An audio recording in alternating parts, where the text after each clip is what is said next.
خدا کی قسم اس عباس سے حسین کہتے ہیں اگر ہو سکے تو پانی کی کوئی سبیل کر دو عباس، جنگ کی اجازت نہیں ہے۔ میں کیسے بیان کروں آپ کے سامنے؟ سکینہ دوڑ کے ایک مشکیزہ لے کے آئیں۔ عباس نے رکوع کی حالت میں گردن جھکا کے کہا میری لاڈلی بیٹا میرے گلے میں مشکیزہ ڈال دے، اور پھر عباس چل پڑے میدان کی طرف۔ میں بڑے آرام سے مصائب پڑھوں گا، پہلے مصائب کو نزدیک سے سمجھو۔ دو ذوات مقدسہ، دو شخصیتیں ہیں جن کا پلٹنا نہایت ہی تکلیف دہ ہے۔ جب حسین کسی شہید کے لاشے کو اٹھا کے لاتے تو دونوں ہاتھ لاشے کو اٹھانے میں ہوتا تھا، خود کو بچانے کے لیے کوئی چیز استعمال نہیں کر سکتے، اور تب حملہ حسین پہ ہوتا تو حسین پوری طرح سے زخمی ہوتے، اور ہاتھ کٹنے کے بعد بھی عباس نہیں لوٹے۔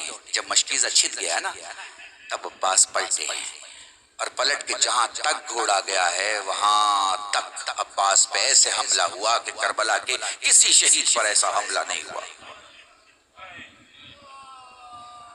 بہت نزدیک سے مصائب کو نہ محسوس کیا کریں، جب آپ مصائب کو محسوس کریں گے آپ خود سمجھنے لگیں گے۔ دیکھیے یہ چیزیں امانت ہیں، امانت۔ امام فرماتے ہیں کہ تو نے تو خطیب سے بس میرے علی اکبر کی اب روایت سنی ہے، میرے اکبر کو گھوڑے سے گرتے نہیں دیکھا۔ کوئی سائل کہتا ہے مولا کیسے روئیں؟ فرمایا آنسو کا وہ قطرہ جو آنکھوں میں رہ جائے مومن کا، جو آنکھوں سے باہر آئے صالحین کا، جو داڑھی کے بال تک آئے انبیاء کا، جو سینے تک آئے ہم اماموں کا۔ وہ کہتا ہے مولا جس میں آواز بلند ہو جائے، کہا میری دادی فاطمہ زہرا۔ جب بھی رویا کرو بآواز بلند رویا، یہ نہ دیکھا کرو تمہیں کون دیکھ رہا۔ تم کسی کو خوش کرنے کے لیے نہیں روتے ہو، تم زہرا کو پرسا دینے کے لیے روتے ہو۔ فَيَا لَيْتَنِي كُنْتُ مَعَكُمْ فَأَفُوزُ مَعَكُمْ۔ میرے مولا کاش ہم کربلا کے میدان میں ہوتے، کاش ہم کربلا کے میدان میں ہوتے۔ بڑے آرام سے پڑھوں گا۔ ایک شخص آتا ہے مولا سجاد کے پاس، کہتا ہے مولا میں غریب ہوں۔ کہا تو غریب ہے؟ کہا مولا غریب ہوں، گھر پہ بہت پریشانی ہے، فاقے کے حالات ہیں۔ پلٹ کے فرماتے ہیں خدا نہ کرے اگر تیرا انتقال ہو جائے تو تیرے پڑوسی کیا کریں گے؟ کہا وہ مسلمان ہے مولا، وہ مجھے دفن کر دیں گے۔ کہا پھر تو غریب نہیں ہو سکتا، غریب تو میرا بابا حسین۔ جزاکم اللہ، خدا تمہیں کوئی غم نہ دے سوائے غم سید الشہداء کے۔ دو تین روایت مصائب کے سن لو اور مجلس تمام ہے۔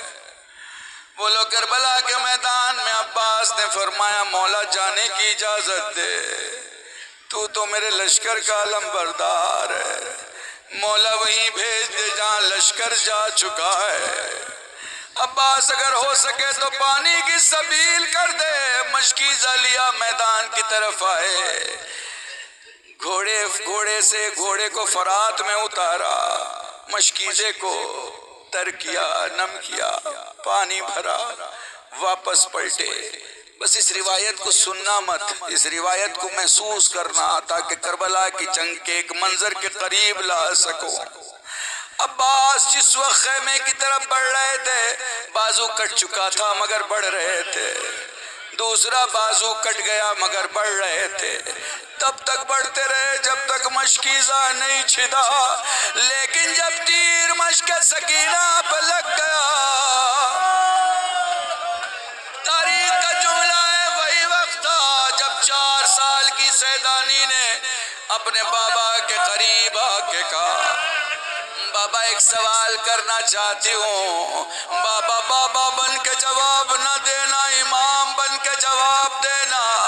لال پوچھ تو صحیح کیا پوچھنا چاہتی ہے؟ حسین نے بیٹی کو گود میں لیا، بابا یہ بتا دے میرا چچا واپس آئے گا یا واپس نہیں آئے گا؟ حسین کی بیٹی نے مقتل کی طرف دیکھا۔ یہ وہ وقت تھا جب عباس اپنی نگاہوں کو خیمے کی طرف سے واپس موڑ رہے تھے، فرات کی طرف جا رہے تھے۔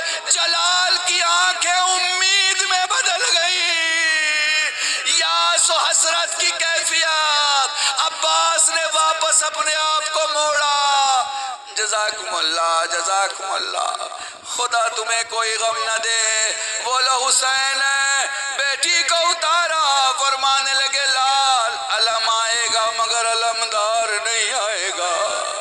حسین عباس کے سرانے پہنچے، سر کو زانوں پہ لیا، فرمانے لگے عباس فرمانے لگے مولا ایک خواہش ہے، سنا تھا کہ جب دنیا میں آیا تھا آنکھیں نہیں کھولی جب تک تیرے چہرے کی زیارت نہ کر لی، اب آنکھیں بند کرنے کا وقت ہے، چاہتا ہوں تیرے چہرے کی زیارت کروں۔ عباس زیارت کیوں نہیں کرتے؟ مولا ایک آنکھ میں خون ہے، ایک آنکھ میں تیر ہے، یہی سوال میں آپ سے کرنا چاہتا ہوں، جب گود میں عباس ہے تو عباس کو بولنے کی ضرورت کیوں پڑی کہ میرے آنکھوں میں تیر ہے؟